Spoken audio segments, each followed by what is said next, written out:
a campanha das portas abertas. E vemos que Deus, ele trouxe essa mensagem no livro do Apocalipse. Vemos que, se você for ver, no caso, o autor do livro foi Jesus Cristo, mas só que o escritor foi João. Vemos que João, ele foi a luz dos discípulos de Jesus. Vemos que Jesus, quando ele vem à terra, ele seleciona, ele escolhe alguns dos seus discípulos. E vemos que Jesus, quando ele faz essa seleção, dentre aqueles discípulos, ele chama João. E vemos que aqueles discípulos começam a caminhar a seguir Jesus e ver o tamanho do poder que Jesus tinha. Porque aonde Jesus chegava, a vida das pessoas não era mais a mesma. Porque aonde Jesus chega, o milagre acontece. Aonde Jesus passa, as pessoas são curadas. Aonde Jesus passa, nunca mais a vida das pessoas são a mesma. Porque Jesus, ele tem o poder para mudar a história da vida de qualquer pessoa. E essa noite é a noite que Jesus, ele vai passar lá na sua casa, lá no seu trabalho, no idioma para a paz. Jesus vai começar a passar em sua vida e a sua vida não será mais a mesma. E vemos que aqueles discípulos começam a seguir Jesus. E vemos que Jesus opera curas, opera vários milagres.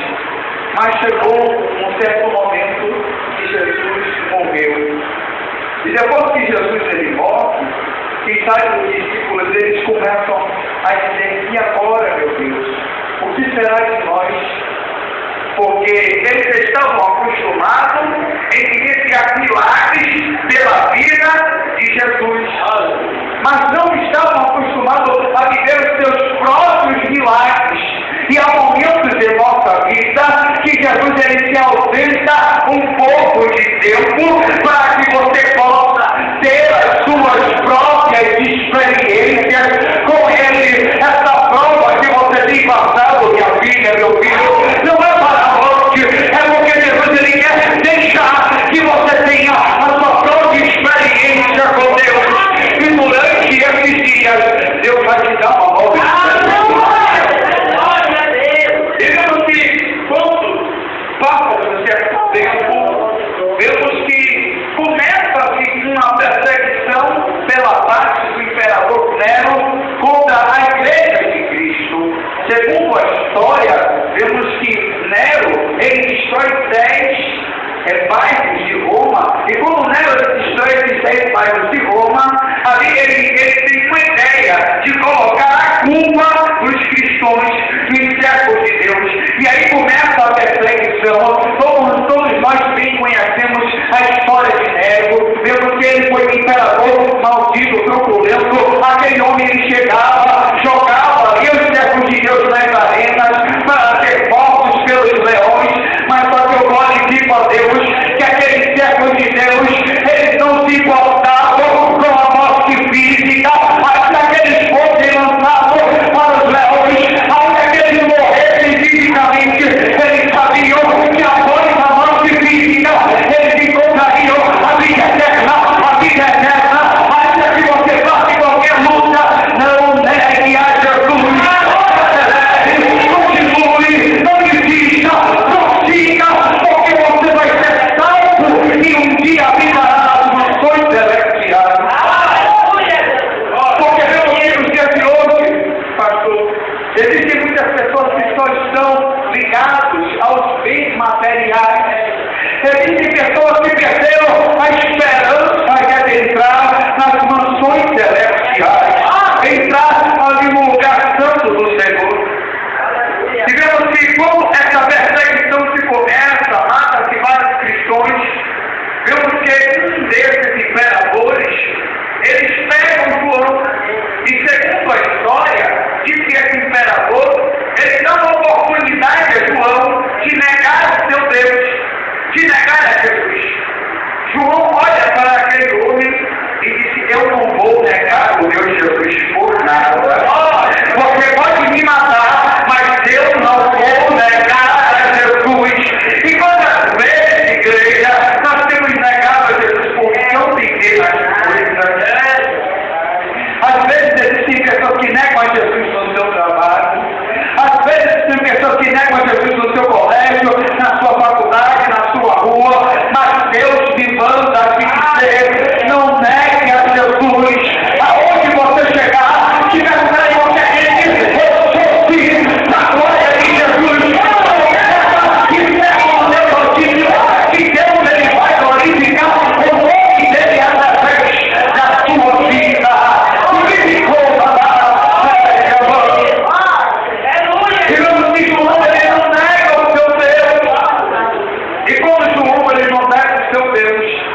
Bíblia fala que aquele imperador, ele pegasse um caldeirão muito grande e jogasse azeite, esquentasse em muitíssimos graus e lançasse João dentro daquele azeite. E diz a história que João, se eu fosse mais novo, se eu tivesse mais vigor, eu mesmo me lançaria dentro desse azeite. Porque João, ele não temia a morte eterna. Porque João, ele sabia que essa vida é uma vida passageira, que essa vida só é um estágio, uma preparação de Deus para poder te levar para o céu. E vemos que ali lançam João dentro daquele caldeirão de azeite. E quando voltam João, eles começam a perceber que João estava nadando. Que João não havia nenhum efeito de queimadura através daquele azeite. Sabe qual que é a igreja? Porque dentro de João habitava um azeite, uma unção mais poderosa do Espírito Santo de Deus.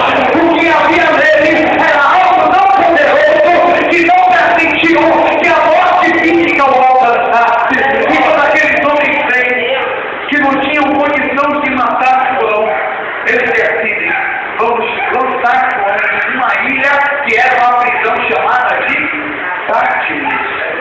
E vemos que ali eles pegam João e lançam João nessa ilha, que essa ilha, ela era uma prisão. Todos os malfeitores, todos os ladrões, todas as pessoas que faziam coisas de errado, elas eram lançadas naquela ilha. E vemos que João, ele é lançado naquela ilha. Segundo alguns estudiosos, a ilha de Patmos se localizava a 100 quilômetros do leste de Éfeso, no mar Egeu. Era uma ilha vulcânica, quase sem árvores. Era uma ilha que ela era muito rochosa. Ou seja, os romanos usavam aquela ilha como uma pedreira. Ou seja, aqueles homens que eram lançados naquele lugar, eles serviriam de escravos. Mas quando João chegou naquele lugar para ser escravizado, a Bíblia fala que quando ele está no período mais difícil da sua vida, que ele estava aprisionado em uma prisão sem grades, vemos que a Bíblia fala que ele encontra Jesus em uma visão. Oh, maravilha! Oh, você entender que tem dado glória. No momento mais difícil da vida de João, foi aí que os olhos de espirituais deles se abriram e ele viu a Jesus. E o que a Bíblia fala? A Bíblia fala que quando ele vê a Jesus, vemos que ele começa a olhar, e a Bíblia fala que o seu rosto brilhava como a força do sol, e como os seus pés, caíam os seus pés como ouro. Ainda diz que os seus pés eram como latão reluzente. Vemos que ele estava com um corpo glorificado, ou seja, quando ele começou a ver a glória de Deus que havia sobre Jesus, ele não lamentou, igreja, porque quando você consegue ver a presença do Espírito Santo de Deus, vivificou para ninguém consegue ficar em pé não, igreja, porque diante da presença de Deus, todos os joelhos se prostrará e toda a língua confessará que só Jesus é Senhor. E quando João ele cai, está pensando que acabou não. A Bíblia fala que João ele é arrebatado em espírito, em sentido. Ou seja, no momento mais difícil da vida de João, foi que Deus deu uma nova experiência para ele. Existem pessoas que vieram para esta campanha essa noite e que estão passando por uma luta, uma prova tão árdua e terrível, mas o meu Deus me manda te dizer que essa prova não é para a morte, mas é para a glória dele. E é no meio dessa prova que ele vai te dar uma nova experiência com ele, ele vai te dar uma nova experiência com ele durante esses dias.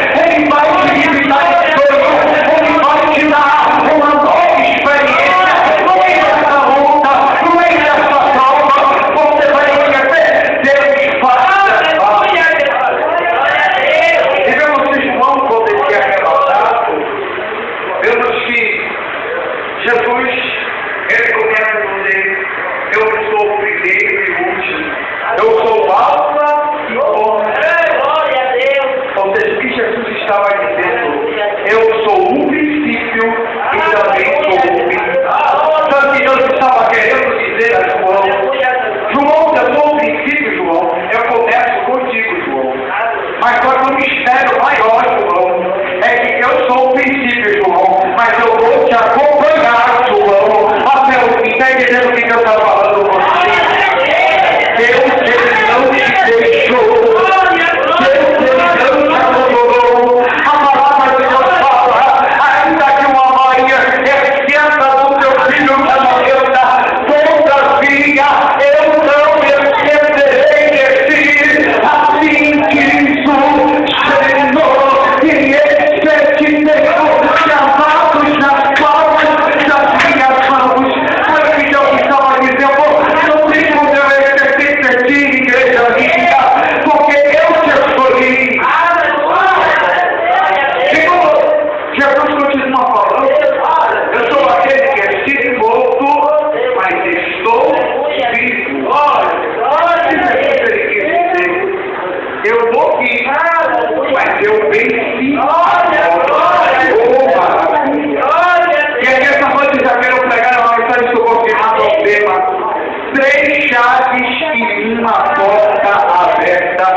Eu entendo que quando o homem ele pecou lá no Éden, lá atrás, vemos que o homem ele era imortal.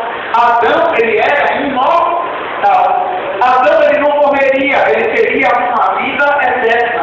Mas Deus colocou um limite para Adão. Adão, você vai comer de tudo, Adão, mas não vai comer dessa árvore. Todos nós já sabemos a história de Có e Salteado. E vemos que Adão ele peca. E como Adão ele peca, pegando aquele fruto de começo, vemos que pela desobediência de Adão entrou a igreja a morte. E como a morte entrou, começou o quê? Colocar limite na vida do homem. Você nasceu, mas só que você vai até um certo ponto, você vai morrer. E vemos que passou-se vários anos, mas uma promessa foi deixada, que do filho da mulher nasceria aquele que esmagaria a cabeça da serpente. Então nós sabemos que a serpente é uma das simbologias de Satanás, o inimigo. Vemos que o inimigo estava alegre, porque ele tinha legalidade para agir na vida do homem. Teve o período da lei, quando Jesus ele vem. Até quando Jesus estava na terra, era o período da lei. Ou seja, era um período difícil. Se você for ver a mulher que ela adulterou, vemos que todos aqueles homens levaram aquela mulher para pegar Jesus, porque ela estava em adultério. E disse, mestre, e tu o que dizes? Que o Senhor fala que fazeremos com ela. A lei de Moisés fala que é para apedrejar. Aí Jesus olha e fala, aquele que não tem pecado, atire a primeira pedra. Jesus estava começando a mostrar a graça de Deus. O que é graça, igreja? A graça é favor e exercício. Você não merece, mas Deus te dá. Você não merece, mas Deus te dá volta. Você não merece, mas Deus liberta pelo querido. Você não merece, mas Deus opera um milagre.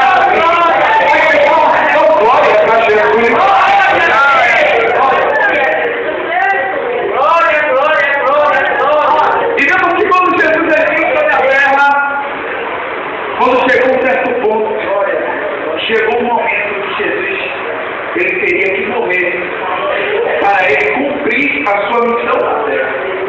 Vemos que até o próprio Pedro ele foi tomado pelo inimigo e disse, não, Senhor, tu não vai morrer não, fique com a gente. Aí no mesmo momento Jesus repreende a Pedro e ele diz, afasta-te de mim, Satanás, porque tu não cogita as coisas Pedro, ele se deu uma razão, porque sabemos que quando Jesus morreria, ele iria ganhar a vitória, ele iria vencer a morte, e Satanás não iria ter mais poder sobre as nossas vidas. Aí, quando Jesus morre, vemos que ao terceiro dia, a Bíblia fala que quando ali aquelas mulheres foram visitar o sepulcro de Jesus, quando elas chegaram, chegou um anjo que desceu do céu, tirou a pedra, removeu a pedra da frente do túmulo e disse: mulheres, aquele homem que tu procuras não está aqui, mas ressuscitou. Quando ele fala isso, as mulheres já tinham entrado, e a única coisa que elas encontraram foi um pano dobrado, porque era um costume de todo servo, de todo homem de Deus, quando ele saía e ele ia voltar, ele deixava a toalha dobrada na mesa. Se ele deixasse aberta, era um sinal que ele não voltaria. Mas se deixasse dobrada, é que ele voltaria. E vemos que Jesus, ele deixou o seu pano dobrado. Sabe por quê? Porque Jesus, ele ressuscitou, mas ele vai voltar para buscar a sua igreja. E vemos que Jesus, quando ele ressuscita, segundo alguns estudiosos, vemos que Jesus, ele desce e ele toma a chave da morte e do inferno da mão de Satanás. Isso não está na Bíblia, segundo alguns estudiosos. E vemos que quando Jesus, ele toma a chave da morte, Satanás não tem mais poder sobre as nossas vidas. Porque no livro de Filipenses fala que ao nome de Jesus foi dado todo o poder nos céus, na terra e embaixo da terra, ou seja, sobre anjos, homens e demônios. Ou seja, o nome de Jesus é a chave mais poderosa que nós temos. Aí vemos que Jesus, ele tem poder sobre a morte. Como é isso? Muitas vezes existem pessoas que estão com o médico em estado terminal. O médico olha para aqueles parentes e diz: pode deixar até de visitar, então leve para casa. Porque no caso dela não tem mais jeito. No caso dela vai morrer, no caso dele vai morrer. Mas eu glorifico a Deus que a última palavra vem de Deus. Está entendendo o que Deus está falando? Ainda que todo mundo te olhe e diga: não tem mais jeito para essa solução. Ainda que as pessoas te olhem e digam: não tem mais jeito para esse seu ente querido. Não tem mais jeito para Deus abrir uma porta para você. Mas só que Deus, ele é o Deus do impossível, e a última palavra vem de Deus. A palavra de Deus é vida, vida. Ele vai trazer a vida aquilo que estava morto na sua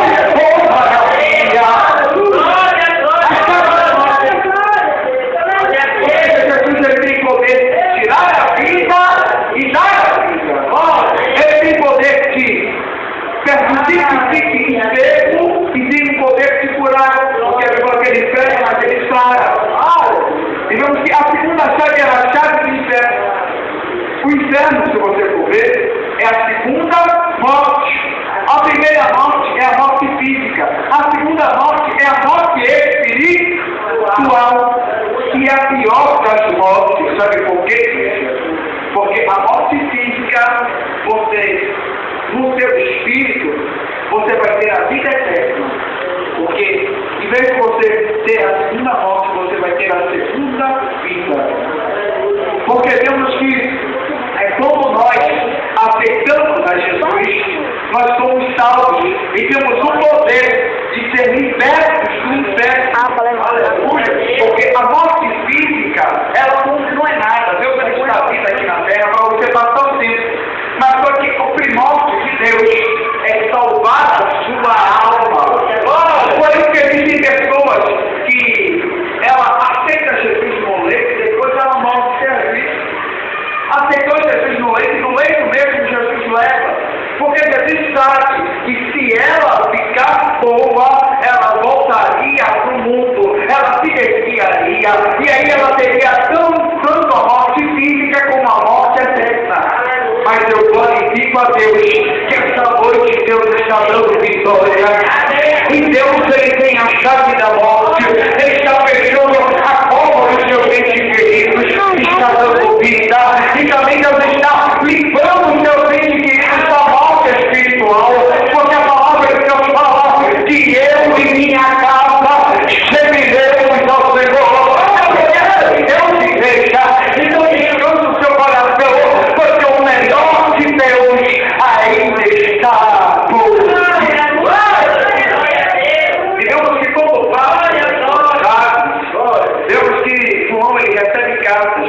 a carta a Éfeso, vemos que a igreja de Éfeso, Jesus ele diz, conheço as tuas obras, e o teu trabalho e a tua perseverança. E vemos que Jesus continua falando, e que tens perseverança, e suportaste a prova, por causa do meu nome. Mas ele continua falando, tem um porém, existe um porém na igreja de Éfeso. Porém, tenho contra ti que abandonaste ou deixaste o primeiro amor. Aquela igreja de Éfeso era a igreja que era a igreja perseverante. Era a igreja que prosseguia. Mas o problema da igreja de Éfeso é que elas perseveravam em ir para a igreja, lá na igreja, mas elas tinham saído do primeiro amor. Meu Deus! Mas por que aquela igreja saiu do primeiro amor? Acredito eu que muitas vezes, no meio da caminhada, sempre é o período mais difícil de nossas vidas. Se você for ver, pastor e missionária, como uma pessoa aceita Jesus, se você olhar ela está no culto de oração, ela está no culto da vitória, todo que é culto, a irmã está na igreja, dando glória, dando aleluia. Mas o crente, quando ele começa a ficar velho, ele começa a deixar de orar, ele começa a deixar de jejuar, ele começa a deixar de ler a palavra, começa a se esfriar. Ou seja, é uma pessoa que persevera em vir à igreja, mas perdeu o primeiro amor. Mas Deus ele me trouxe aqui essa noite para te dizer, volta às primeiras obras, volta a orar, volta a jejuar, volta a ler a palavra, volta a descer na madrugada, porque Deus ele quer retribuir ao chão dele sobre a sua vida. Purificou na parede desce depressa porque para receber algo maior de Deus é necessário você fazer algo maior para Deus. Porque tem pessoas que querem somente receber de Deus, mas Deus está cobrando de ti. E o que você tem feito pela minha obra e por minha filha? Temos que priorizar a obra e a vontade de Deus. Voltar ao primeiro amor. Voltar às primeiras obras. Voltar a buscar a Deus. Voltar a essência. Voltar a se humilhar. Voltar a buscar de todo o coração. Porque quando nos humilhamos, debaixo das correntes de Deus, ele nos exalta. E vemos que a segunda igreja é a igreja distinta. E vemos que Deus, Jesus começa a falar, conheço a sua tribulação, a sua pobreza, mas tu és rico. O que é que Deus estava dizendo? Tu és pobre, mas tu és rico. Mistério. Isso é um paradoxo. Como assim um paradoxo? Como é que Deus pode dizer que a mesma pessoa que é pobre, ela é rica? Meu Deus, que mistério é esse? Ela era pobre, mas existia um porém. Sabe que porém era esse? Ela era pobre financeiramente, aparentemente, mas só que ela tinha um tesouro do céu. Oh, maravilha! A palavra de Deus fala no livro de Mateus que não ajunteis tesouro na terra, onde a traça e o ferrugem corrói, mas ajunteis tesouros no céu, aonde a traça não corrói, o ferrugem não sai, aonde o ladrão não rouba e não limpa, o tesouro no céu, ninguém pode roubar, ninguém pode tomar. Deus ele tem algo maravilhoso reservado para ti. Não quer dizer que você não vai prosperar financeiramente aqui na terra, porque Deus ele supre as nossas necessidades. Eu nunca vi um justo mendigar o pão e nem a sua descendência passa fome. Deus ele supre a nossa necessidade, mas o que Jesus queria dizer? Que o principal era buscar o reino de Deus em primeiro lugar, e todas as demais coisas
sabemos que só ganha a coroa aquele que vai até o fim da corrida, aquele que vai até o fim dessa peleja, dessa prova.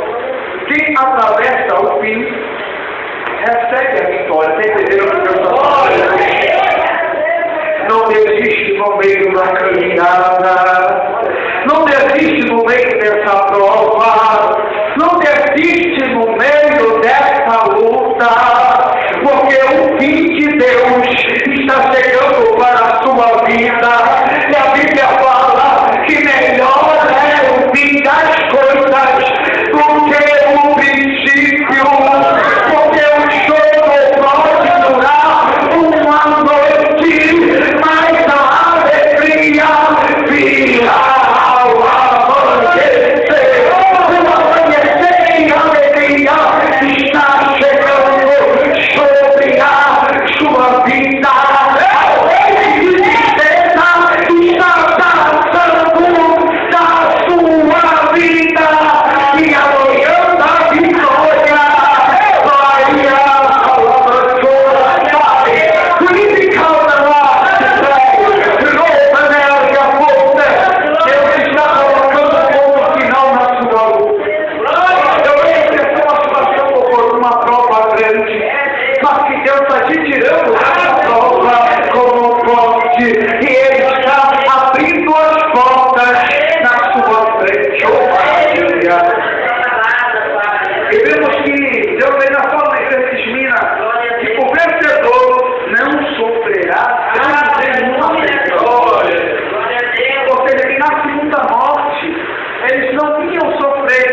Sabemos que quem morre na segunda morte sem Deus vai para onde, igreja?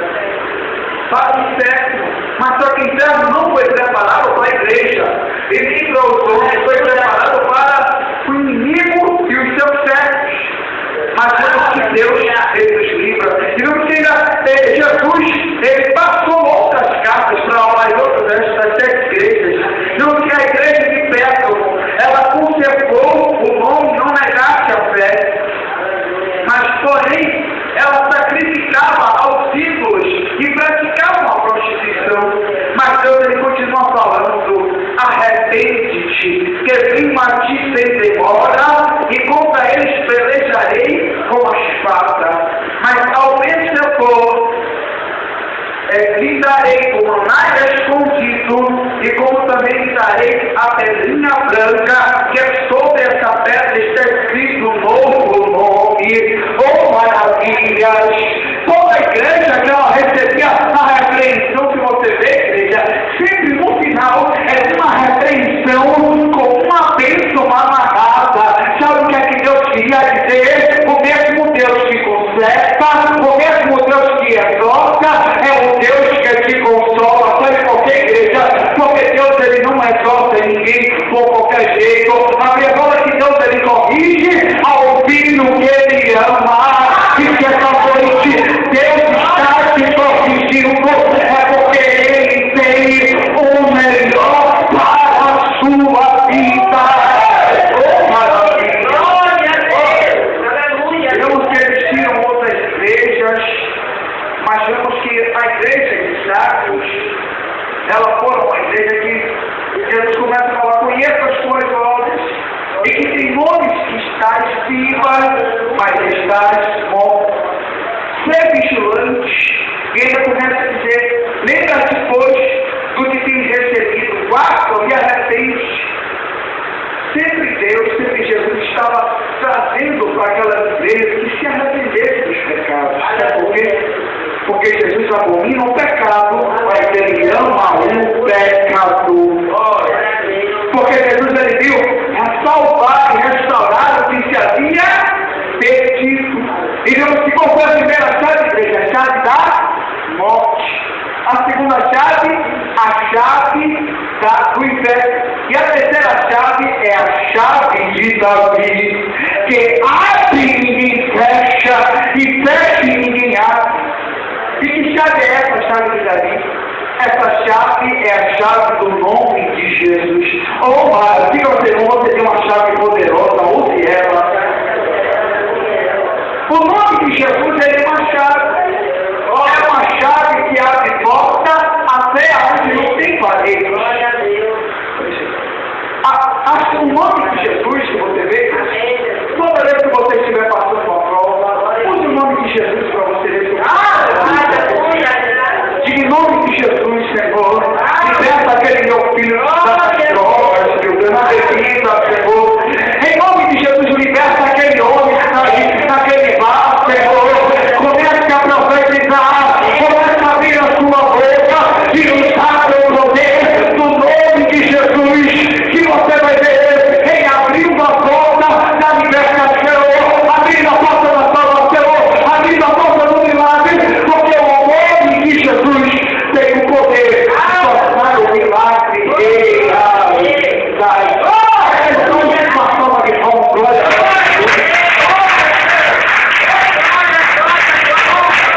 Mas vemos que existiam 3 chaves e uma porta aberta. E aonde essa porta estava aberta? Na terceira casa, que era a igreja que estava em Filadélfia.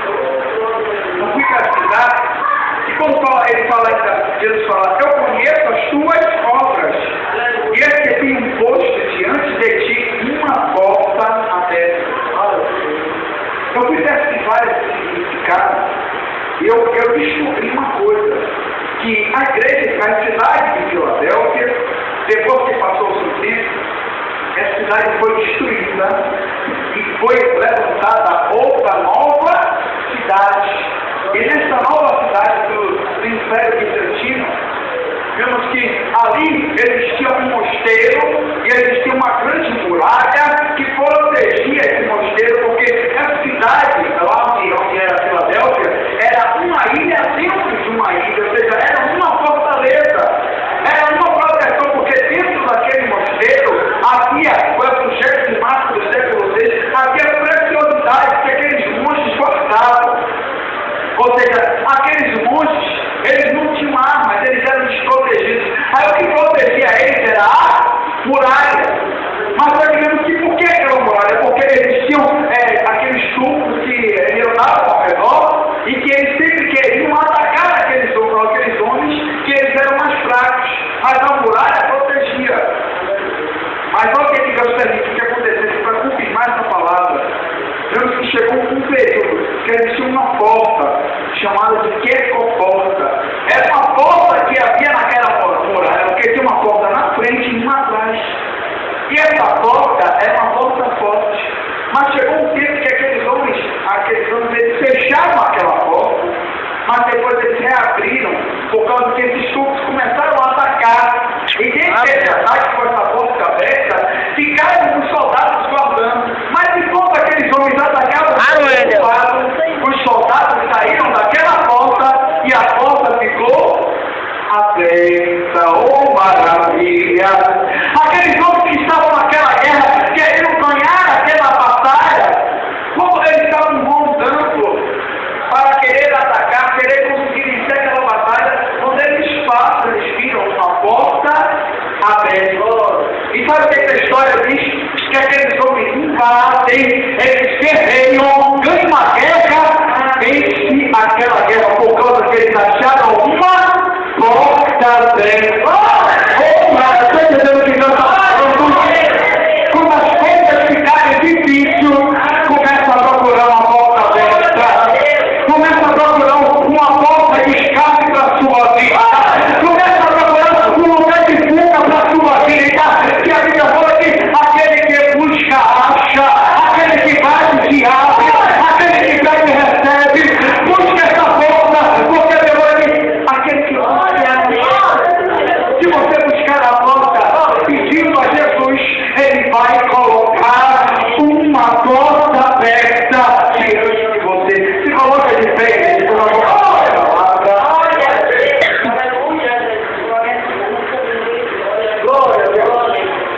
Vemos que essa campanha é a campanha das portas abertas. Glória a Jesus.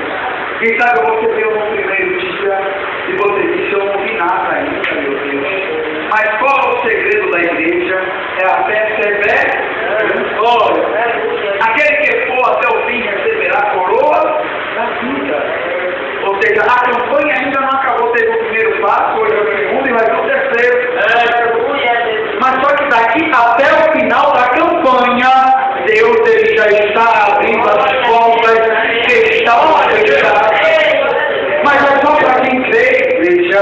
Nesse momento eu quero que você feche seus olhos. Pense agora qual é a porta que você precisa de Jesus. Quem sabe uma porta de emprego, quem sabe uma porta de providência, quem sabe a porta de cura, quem sabe a porta de libertação do ente querido. Eu não sei qual é a porta que você está precisando que Deus abra, mas essa noite Jesus, Ele vai descer no céu com a chave do nome de Jesus e vai abrir a porta que estava fechada. Amém, com Deus agora. Senhor, meu Deus e meu Pai, oh meu Espírito Santo de Deus, oh Deus, teus servos e tuas servas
consegue levantar